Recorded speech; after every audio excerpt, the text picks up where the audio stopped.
Mental Patchwork Podcast.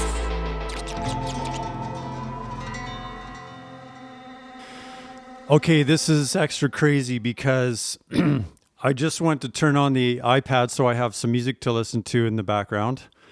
And what time was it on the iPad? 3:14. Okay, that's more Pi stuff. So today is actually what a lot of people would recognize as Pi Day because it's March 14th, the third month, 14th day. And my last episode in February there talked a lot about pi because I was having all that weird pi stuff happening. 3.14159. No, I don't know. So, but now yesterday was Friday the 13th. And someone on social media posted, Happy Friday 13th to all my Italian friends. And I was intrigued because I didn't realize that Italians were all stoked on Friday the 13th.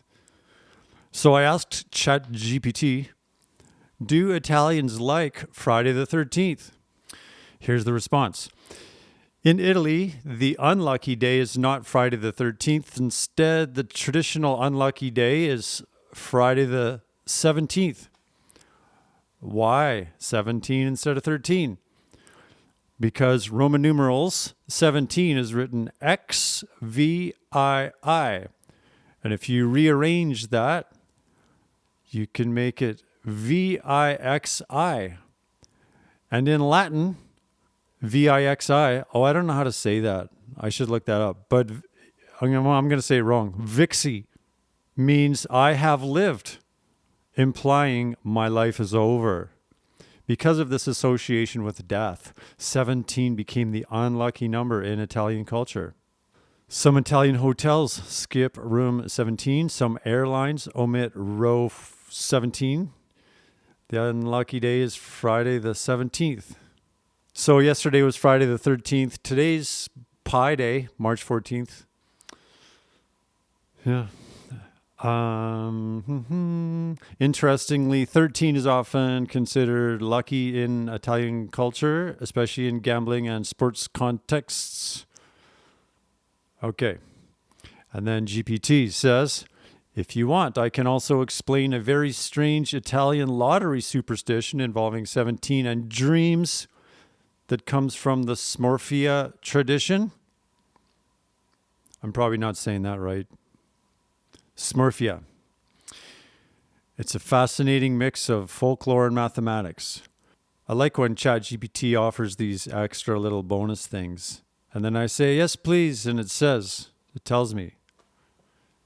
In southern Italy, especially around Naples, there's a famous folk system called the Smorfia. Smorfia. It is a centuries-old tradition where dreams are translated into numbers. That is so cool. Dreams translated into numbers. And then people play those numbers in the lottery. That is so cool, having number system for your dreams.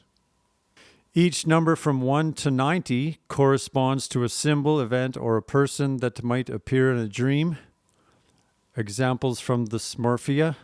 13 is Saint Anthony. 17 is misfortune. 33 is the years of Christ. Seems to be a lot of religious stuff here. 48 is the dead person speaking. 90 is fear. So if somebody dreams about a dead relative talking, they might play 48 in the lottery, where the word Smorfia, or the name Smorfia, comes from. The word is thought to come from Morpheus, the dream-shaping figure from Greek mythology. Over time, Morpheus became Smorfia in Neapolitan dialect. So Neapolitan, what? So Neapolitan, that means from Naples? Wow. It's fun not knowing anything because every piece of information is like a brand new adventure and I don't really know anything, but now I'm learning stuff. So Neapolitan ice creams, is what it is. If you like it, you like it. And I found something also interesting. It was pistachio and chocolate and strawberry, I think. I have to look this up. It was delicious. Spumoni. Yeah, Spumoni, good stuff. It's chocolate, pistachio, and cherry. Or vanilla, strawberry. Well, chocolate, pistachio, cherry. Yeah, that's good stuff. I'm going to get that again. I'm surprised that Neapolitan ice cream seems to be more popular or well known compared to Spumoni. I actually think Spumoni's way better.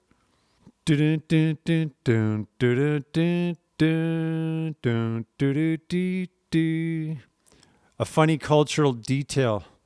In Italian slang, I wish I could pronounce this better. Faire il 13, to make 13, means to hit the jackpot, especially in football betting game Toto Calcio. Okay. And then eventually we got talking into some cyclical things that happen when you have like a 3-note cycle that repeats forever over 4/4 time. It takes a certain amount of time to resolve itself, like 3 bars, etc. And we went into all this musical stuff. I like talking to my computer sometimes. It's pretty smart. And that came from being interested in, that was inspired by yesterday being Friday the 13th. And then all of a sudden today's Pi Day. Like, how about that? There you go. Happy Pi Day. The internet just told me how to pronounce that Latin word VIXI. That's ecclesiastical Latin. The V sounds like a V, VIXI. And in classical Latin, the V sounds like a W. VIXI. I have lived. But, it doesn't have to be all doom and gloom, does it? I mean, I have lived and I'm still living. So, that sounds like a Mitch Hedberg joke almost. I decided to put a random piece of music together, sort of collage, especially for this episode of the podcast. And it's developed in some interesting and unexpected ways. It started out with a drum beat that I recorded on Mother's Day about a year ago.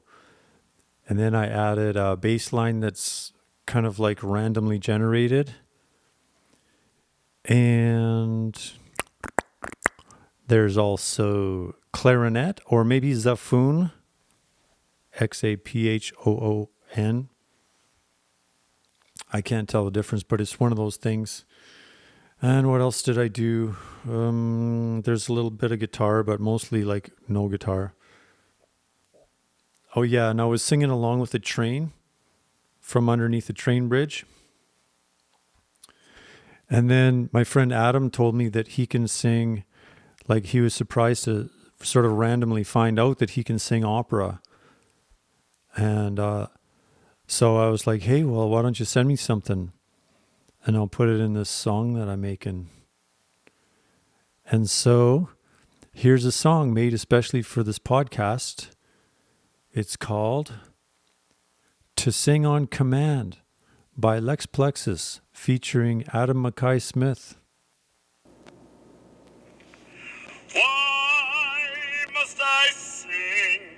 It's torture and poison to sing on command for a phone that's recording, that's recording, that's recording, that's recording, that's recording.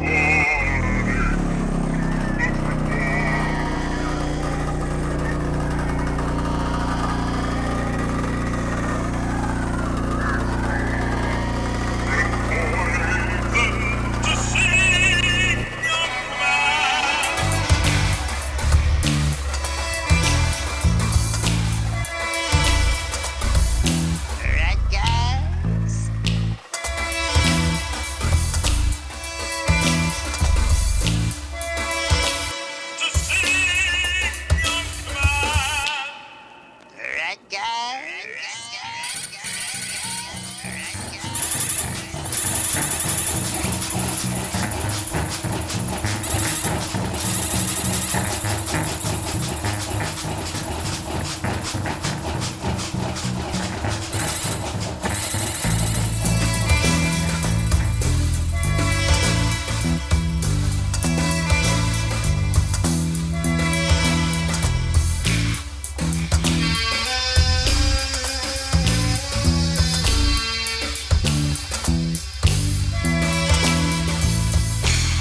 Why must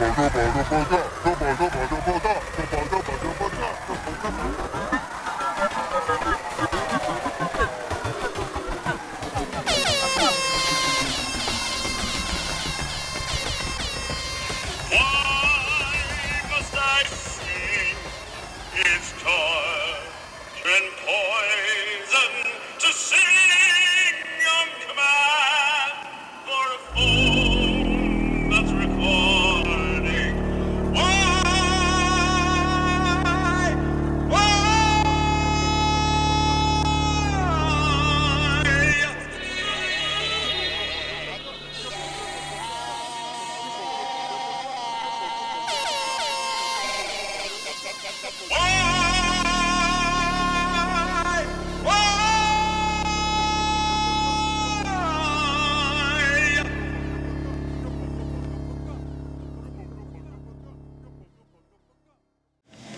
And now for a special extended edition of GPT Corner. GPT Corner. GPT. Okay, I got 12 minutes. Usually I like to talk slow, but this is an experiment. ChatGPT. So I asked ChatGPT, why is amber or yellow lighting better for fog, etc.? The answer, amber, yellow light works better in fog for basically the same reason sunsets look red. Number one, fog scatters short wavelengths more. Fog is made of tiny water droplets suspended in air. When light hits them, it gets scattered in many directions. Blue and violet light, short wavelengths, scatter more. Yellow and amber light, longer wavelengths, scatter less. This means white or bluish headlights bounce back towards your eyes more, creating glare and that wall of white effect. Amber light penetrates farther along before scattering back at you. This is related to the same physics behind why the sky is blue, why sunsets are red and orange. Short wavelengths scatter more easily. So short wavelengths, that's higher frequency light, like blue. Okay. 2, reduced backscatter equals less glare. 3, better contrast perception. Your eyes perceive contrast better when there's less high frequency scatter. Yellow light improves the visibility of lane markings, road edges, reflectors, obstacles. This is why many fog lights are yellow, and some countries historically required yellow headlights. And that's all about better contrast perception. Important nuance. Fog droplets are relatively large compared to air molecules, so the scattering is technically called Mie scattering, capital M-I-E scattering, not pure Rayleigh scattering, capital R-A-Y-L-E-I-G-H.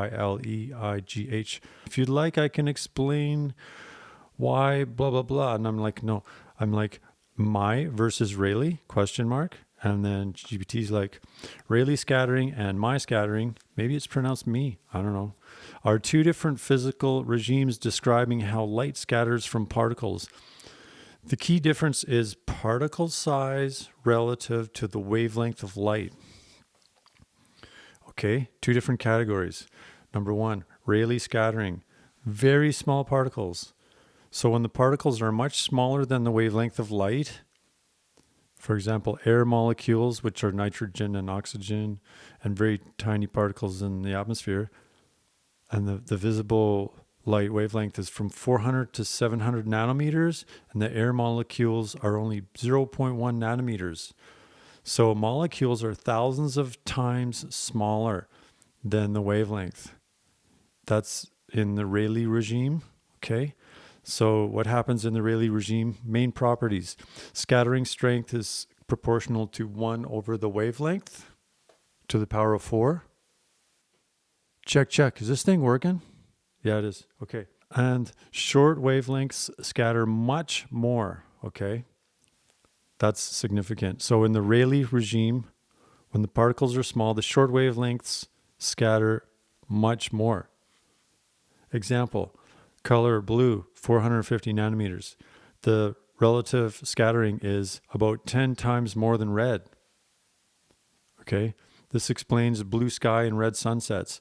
When sunlight travels through lots of atmosphere, blue scatters away and the remaining direct light looks red or orange. Okay? Number 2, my scattering, me scattering, MIE. This is when the particles are much larger and they are similar to the size of the wavelength of light. Typical examples: fog droplets, water droplets in clouds, dust, smoke.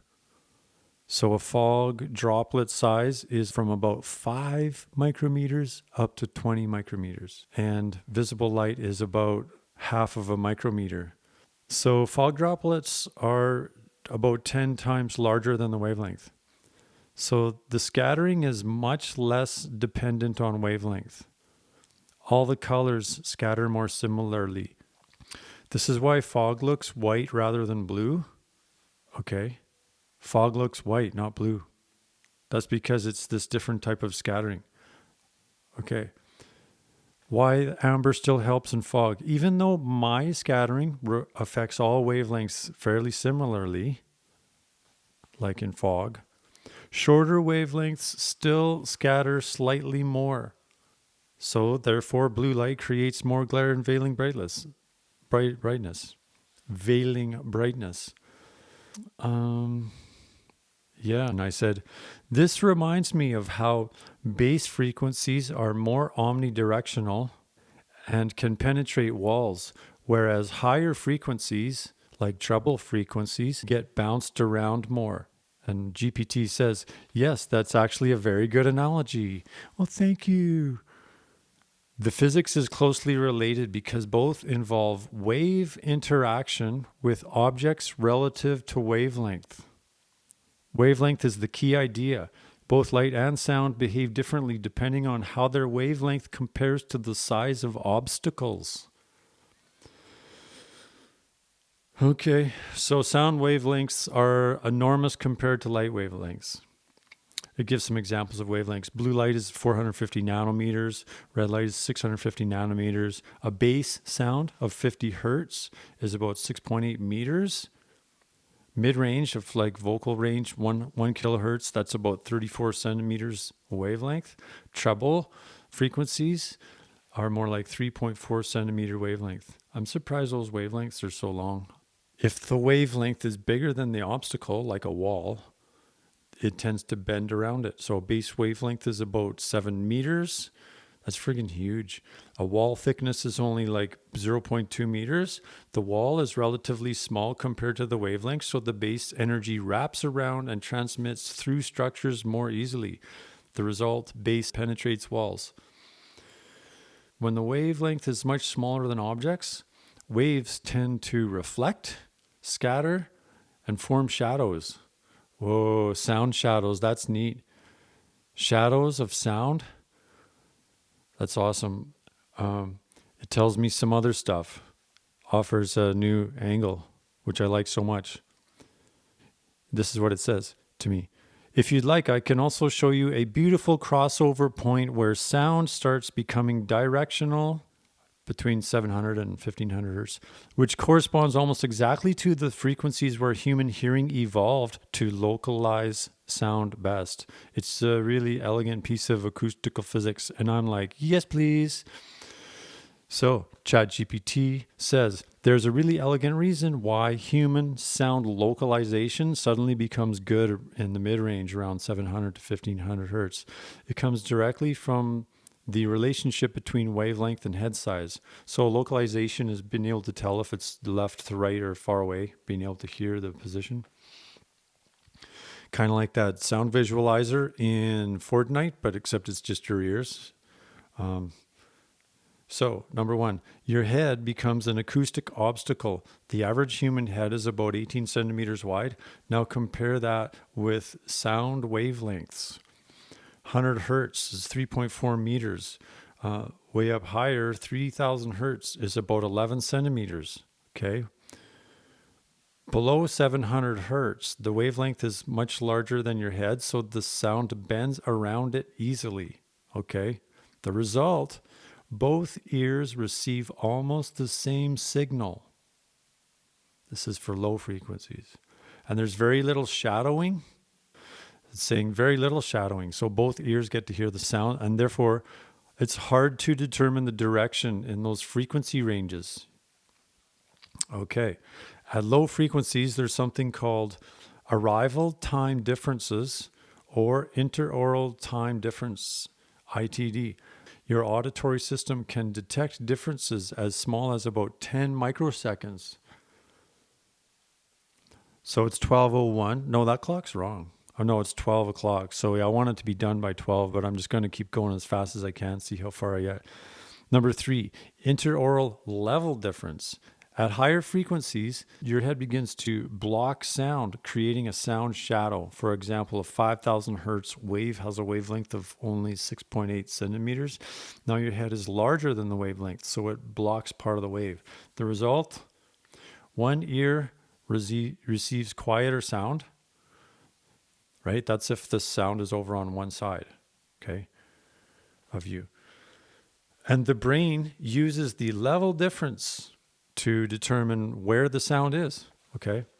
So the cue, this type of scenario dominates this situation above 1500 hertz, so high frequencies, high mids. Number 4, this is neat. The beautiful crossover. Humans ended up with 2 complementary systems. Lower than 1500, the main localization cue that the brain uses is the time difference when the sound gets to each ear. Above 1500 hertz, the main localization cue that the brain uses to determine the position of a sound is level difference. Okay, so time difference for low frequencies and level difference for high frequencies. Right around the 700 to 1500 hertz range, both cues work together. This gives the brain maximum localization accuracy because both systems are working. Why this matters in music production. In stereo mixing, for example, it knows that I use Ableton, so it's always mentioning it for some reason. I don't know, what is that supposed to be, advertising? Is that like product placement? I think it's just trying to be helpful. Anyway, in stereo mixing, bass, like below 120, is almost always mono. The low mids are limited stereo width, and the high frequencies can be very wide. This mirrors human perception. Wide stereo bass can actually feel vague or unstable because our localization system isn't very good down there. So this visualization of the bass frequencies being, well, I think they, if you think of them down on the floor, even though they're not, just as a visualization, and being mono, that's like if you're listening to, this one time I was listening to a Photech mix album, and the first song on the album, I had it cranked, and I stood in the perfect spot listening to it with equilateral triangle with the speakers with my ears. And the stereo imaging on this track was so amazing. It was a perfectly inverted triangle. So it was mixed exactly like what ChatGPT just described. So the bass down there is in the middle only, mono. And as it goes higher frequencies, it gets wider. And the highest frequencies are much wider. So if you picture high frequencies being like looking up towards the sky, and low frequencies are looking down towards the ground. And then you have this frequency width scenario. It's like an inverted triangle. And this one track embodied that so perfectly. And I just remember that so vividly right when GPT described that stuff to me. To us, because you're listening too. Number 6, the outer ear adds a third cue. Your pinna, your outer ear. I can wiggle my ears. Okay, check this out.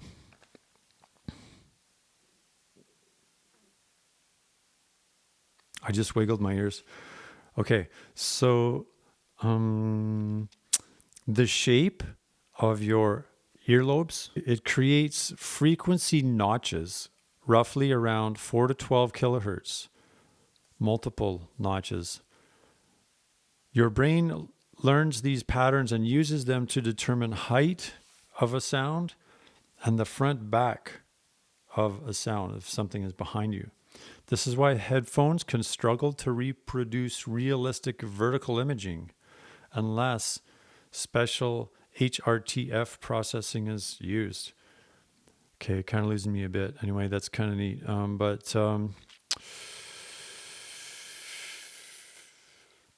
Okay, here's a musical consequence. Electric guitar distortion produces a lot of 2 to 5 kilohertz harmonics. That region sits right in the strong ILD localization zone, which is why distorted guitars and cymbals and hi-hats can sound extremely wide in stereo. So, and then I had to make a comment because the 2Q system reminds me of how Elon Musk incorrectly decided to underuse the available technological approaches to self-driving cars.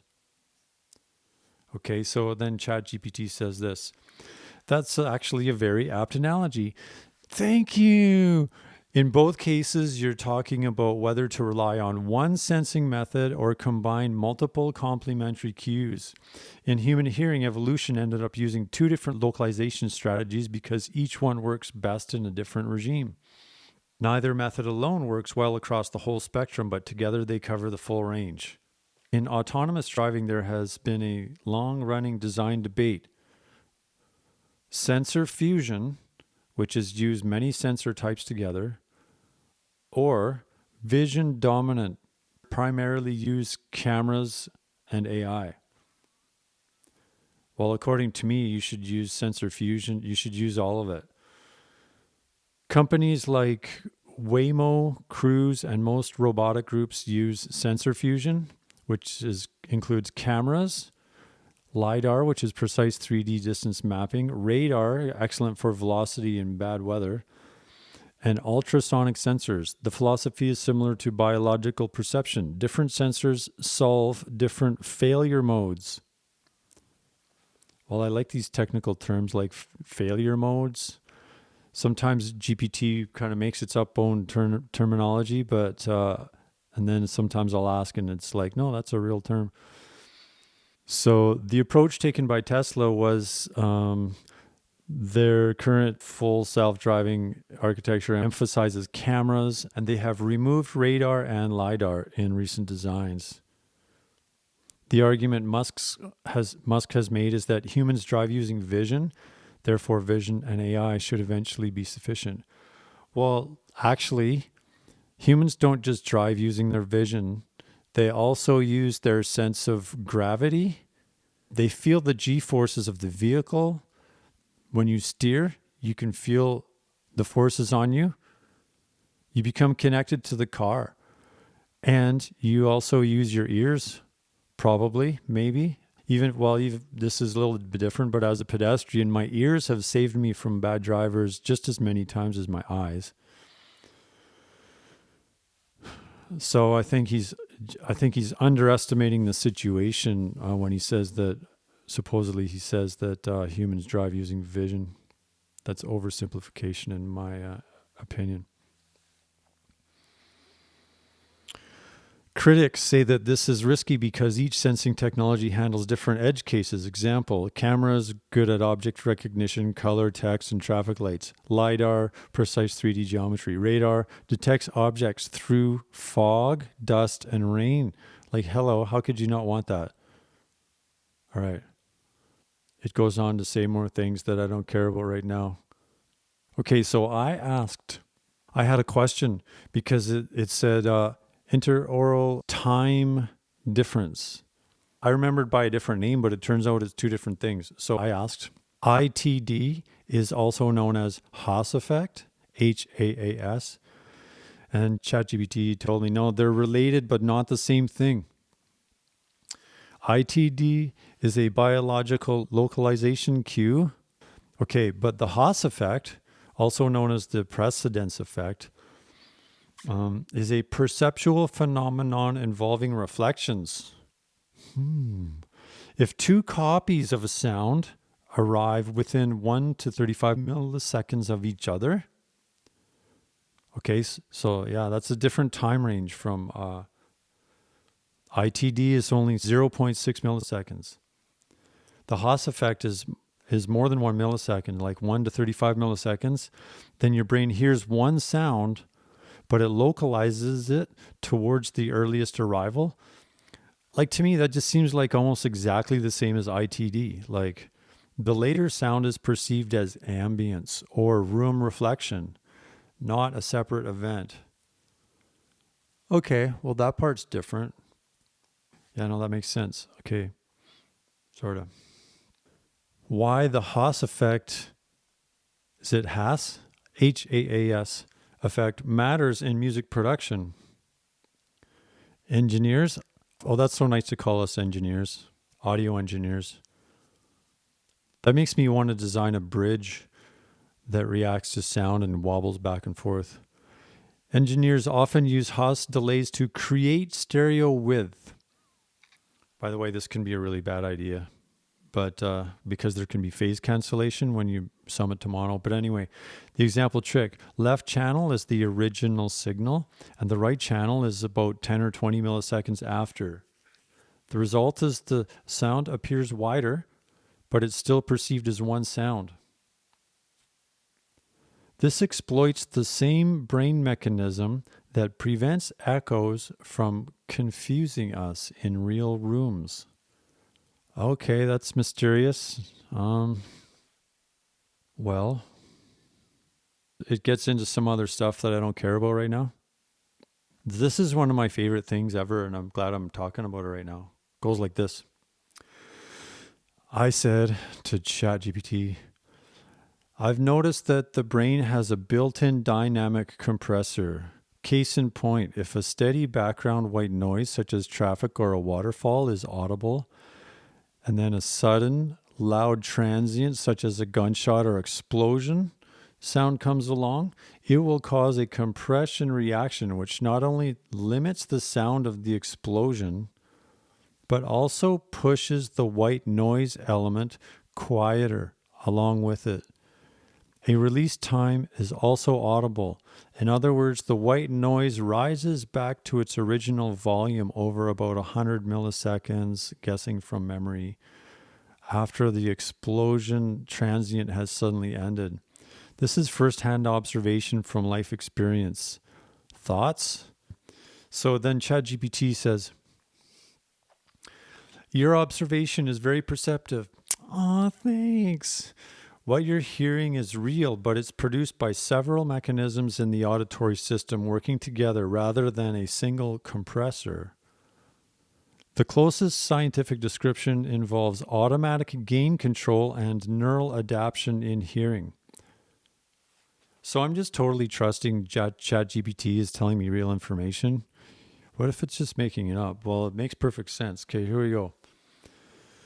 Number one, the ear really does compress dynamic range. The mechanical system in the cochlea performs a kind of dynamic compression. The key players are the cochlea, whatever that is, and the outer hair cells.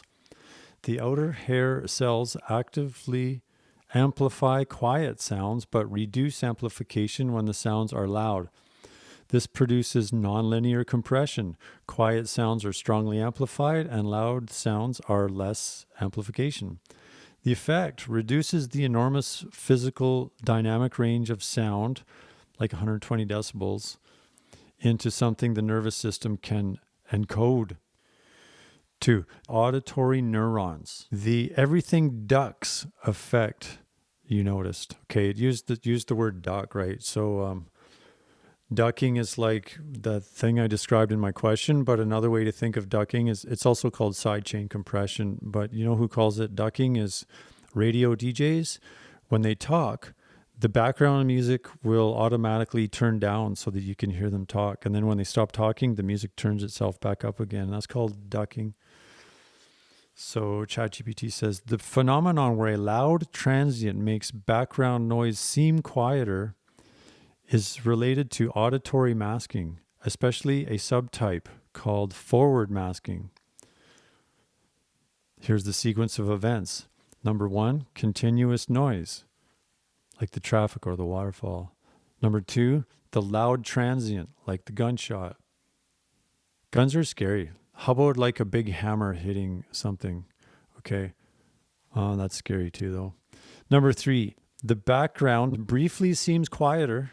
And number 4, then it recovers. Okay, that's what I described in my question. The loud transient temporarily desensitizes auditory neurons, reducing their response to other sounds for a short time afterward. There you go. That's like amazing. Assuming it's true and real. Okay, so the brain has a built-in compressor. That's how I would describe it. Although it operates, instead of using transistors and whatnot, it's got its neurons and stuff like that. The time scale that you guessed is surprisingly good. Well, thanks. The recovery time from forward masking is typically on the order of about 50 to 200 milliseconds. So the release time you noticed is very plausible physiologically. 3, another contributor, the acoustic reflex. There is also a physical reflex in the middle ear called the acoustic reflex. 2 tiny muscles contract, the stapedius and the tensor tympani. I didn't verify any of this. I hope none of it's BS. I'm going to trust it right now. We'll see how it goes. The stapedius and the tensor tympani. This slightly reduces sound transmission into the inner ear. But this reflex is too slow to protect from sudden explosions, so it likely contributes more to sustained loud sounds than the very first transient. That's interesting. So what they're saying is that the acoustic reflex is like a compressor with a slower attack time. So basically, the long and short of that is that you got your 3 different systems all contributing. Once again, right? Just like what the other thing was, the sound localization had like at least 2 systems going on. Well, 3 if you include the shape of the earlobe, right? And then with this thing about the dynamics, also it seems to have 3 separate systems going on to achieve audio compression with your own natural hearing. No electronics required, okay? Okay. Here's another part where it gets interesting. GPT offered an idea. It says, if you want, there's an even stranger auditory effect.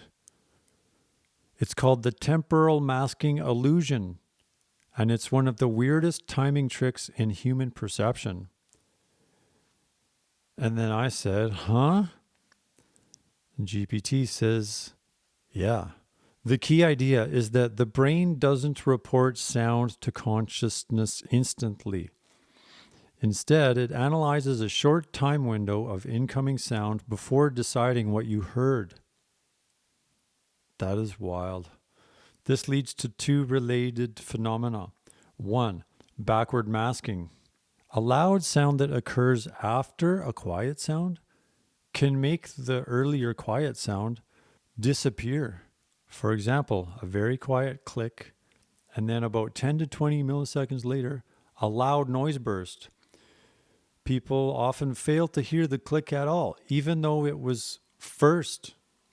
Your brain essentially interprets the 2 sounds together, and the loud one overwrites the earlier perception. That is so crazy. Why this happens? The auditory system integrates sound over a short window called the temporal integration window. Typical size of that window is between 50 to 200 milliseconds.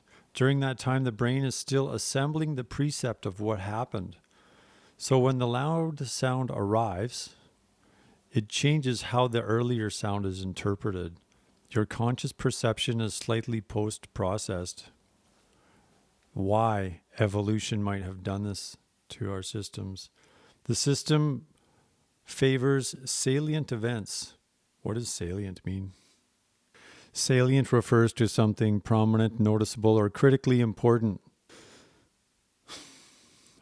This is why evolution would do this. The system favors salient events. If a loud event occurs, it is likely more important, and earlier faint signals may be irrelevant noise. So the auditory system prioritizes stronger signals in that short window. This fits nicely with forward masking, which is the loud sound suppresses later sounds. Together, they create the ducking-like effect that I noticed. Oh, yeah. Okay. Wild. That is really wild. Okay, that's like 4 systems or something. This is like overwhelming to hold all these ideas in my little brain all at the same time. Oh, I like this idea here. So obviously, like this is me talking now. Like, if the ear is doing compression things automatically in the brain, that really affects like thinking about music and what it means to listen to music and what it means to try to mix music. Like, when you're mixing music, you're kind of assuming that your perception is objective. And that when you control all of your parameters on your compressor and your EQ, and you're playing with delays and trying to figure out how loud the echo should be and how loud the reverb should be, and then you're noticing like, oh, when the snare drum hits, you don't notice the reverb on the guitar as much, or, something like that, right? Just all these illusions that happen. Well, how many of those illusions are you creating with your technology? And how many of them are happening automatically in the brain? It just makes the whole game so much weirder. For reasons like this, though, it's, in my opinion, I think this is opinion or observation, seems kind of obvious. The fact that the brain has its own compression circuits tells you that as a mixing, I'll use the engineer, sure, why not? As a mixing engineer, you should do your mixing sometimes quiet, sometimes loud, to get as many viewpoints on it, right? Not just quiet, not just loud. Try both. Doing that will engage the internal brain systems by different amounts. Like if you play a mix quieter, if you just turn down the speakers and you listen to your mix that you're doing, that's when you might notice that, wow, the snare drum's way too loud. Right? But then when you turn it up really loud, maybe your brain is compressing the snare drum to make it sound like it's mixed in with everything else, but then you listen to it quiet and it's like, oh, now your brain's not compressing it. So you get the more honest interpretation, evaluation. Okay, well, this is going on longer than I thought. I'm already more than half an hour. I was going to try to talk really fast and get the whole thing done in like only 10 minutes, but like there's still more to go, so I'm going to keep going. So GPT offers more ideas to me. It says, if you're interested, there's an even more mind-bending auditory illusion where the brain reconstructs missing sounds that were completely replaced by noise, and you hear the sound as if it was actually present. It's one of the strongest examples that perception is partly inference rather than raw sensing. My response, yes. And GPT continues. The phenomenon is called phonemic restoration effect, and it's one of the clearest demonstrations that hearing involves inference, not just detection. Your brain can literally hear a sound that never physically reached your ears. The classic experiment. Researchers play a sentence like, the legislatures met in the Capitol, but they delete part of the word and replace it with noise. The legislatures met in the Capitol. If the missing piece is replaced with silence, listeners notice the gap. But if it's replaced with noise, many listeners report hearing the complete word, as if nothing was missing. The brain fills in the masked phoneme. What's a phoneme? A phoneme is any of the perceptually distinct units of sound in a specified language that distinguish one word from another. For example, P, B, D, and T in the English words pad, pat, bad, and bat. Okay, fine, whatever. Why noise works but silence doesn't. Noise provides a plausible masking event. Your auditory system reasons something like the sound was probably there, but it was covered up. So it reconstructs the expected speech sound using language knowledge, context, and phoneme probabilities. I just really like those ingredients that GPT just gave me there, right? Language knowledge, context, and phoneme probabilities.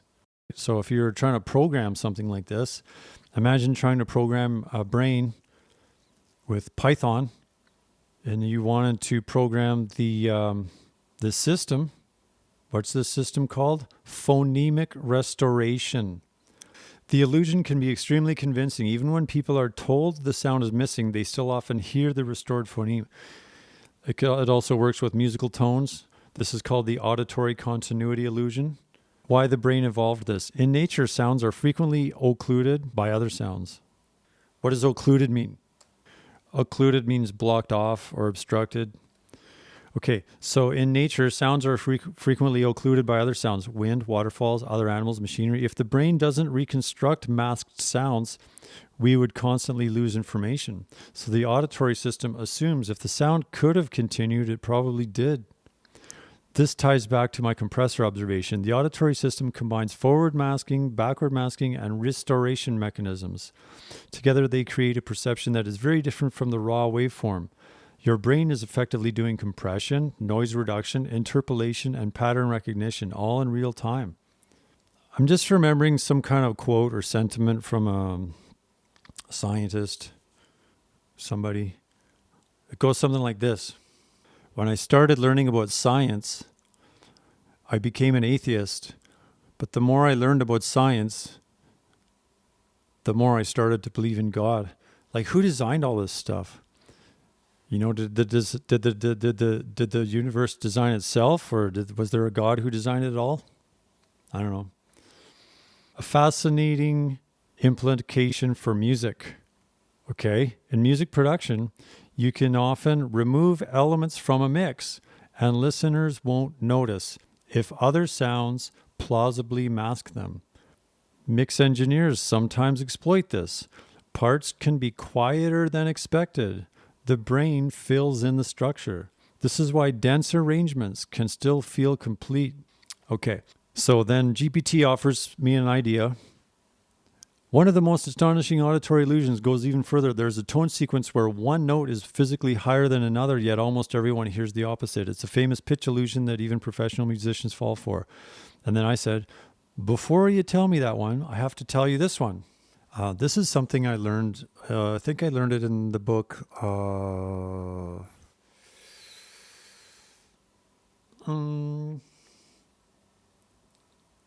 what book? Let me find it. Oh, I think it was called Music in the Brain, but I got to go find it. Okay, well, I couldn't find that book. But anyway, okay, so I said to ChatGPT, this is me talking. If overtones are present, but the fundamental is missing, the brain automatically infers the fundamental, and it is heard. This allows increasing the usage of high-pass filters.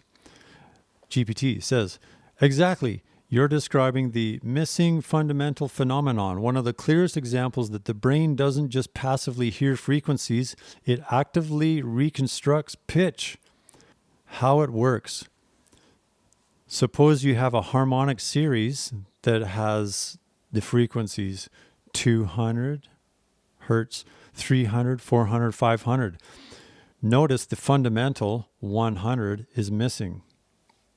Okay, now why that's the fundamental is that if you start with 100, which is like a low bass note, and you multiply that number by 2, and you multiply it by 3, and you multiply it by 4, and you multiply it by 5, and you multiply it by 6, and you just keep going, you're creating the overtone series, which is a function of nature. It exists above every naturally occurring note. I think that's true. Anyway, so that's what that is. But so in this example, they gave 200, 300, 400, and 500. Well, 300 is not a multiple of 200, so you can tell right away that 200 is not the fundamental. But it's easy to fill in the blanks there and think, well, 100 is the fundamental, okay? 100, and the overtones are 200, 300, 400, 500. But anyway, the 100 hertz fundamental is missing, but your brain hears 100 hertz anyway, even though no waveform is present at that frequency. This happens because the auditory system detects the spacing between harmonics and infers the lowest common denominator frequency as the fundamental. But I thought that sounded wrong. I said lowest common denominator or greatest common factor. And then GPT says, yes, in this context, the brain is effectively computing the greatest common factor of the harmonic frequencies, not literally a lowest common denominator like in fractions. Why it matters in audio production. Because of this effect, you can high pass filter a sound. So that means that only the high sounds are allowed through and you get rid of the low sounds, removing the actual low frequency fundamental. Listeners will still perceive the pitch as if it's there. This frees up subwoofer headroom and reduces mud in mixes. It's widely exploited in rock and pop production, guitar and vocals, synthesizers that emphasize harmonics instead of bass fundamentals, psychoacoustic bass enhancement in headphones and small speakers. So then I said, tell me the reverse pitch thing that you mentioned earlier. And GPT says, yes, this is one of the most mind-bending auditory illusions, the Shepard tone, also called the endless rising or falling pitch. I don't think it's that mind-bending, but I have it. I'm gonna add that to my presentation today. Supposedly, it combines the previous ideas of overtones, missing fundamentals, and perceptual inference. Now, what a Shepard tone is. A Shepard tone is a sound that seems to continuously rise in pitch forever, but in reality, it loops back on itself. It's made by layering multiple sine waves spaced an octave apart. Doesn't have to be an octave. Each tone's volume is shaped by a bell curve across the frequency range, and the high and low extremes fade out, and the middle frequencies dominate. How it creates the illusion. The tones slowly rise in frequency, and when the highest ones fade out, the lowest ones fade in simultaneously. So the listener's brain tracks the pattern of harmonics and assumes a continuous rise. The result is an auditory barber's pole effect, like a never-ending upward spiral. Honestly, I don't think this is a big deal, but I'm going to show you what it sounds like. Okay, I have a computer program called Endless Series that can produce this Shepard tone effect, the barber pole kind of gradually rising, but always, average has the same pitch. So it's like an illusion, sort of. So I'm just going to show you what that sounds like. I'm also going to have some fun changing the speed, making it change direction, stuff like that.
Maybe you noticed as the speed increased a lot, some slower rhythms started to emerge out of that. And then when I slowed it down again, really, really slow, you could hear some quieter, fast rhythms coming out of that as well. They sort of emerge gently out of nowhere.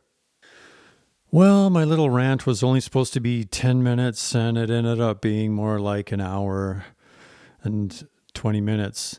But I'm going to cut it down for you because I know there was a lot of pauses and stuff.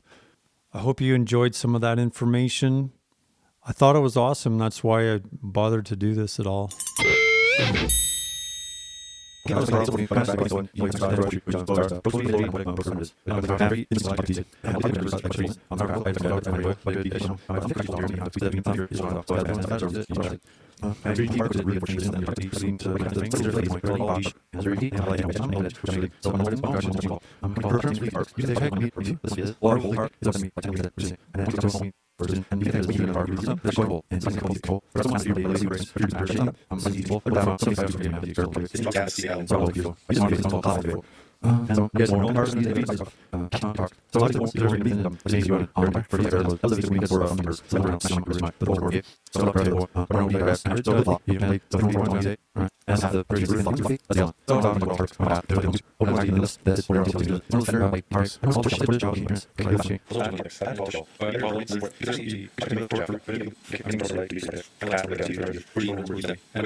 Approaching end of podcast episode 10, 9, 8, 7, 6, 5, 4, 3, 2, 1, 0. Beep.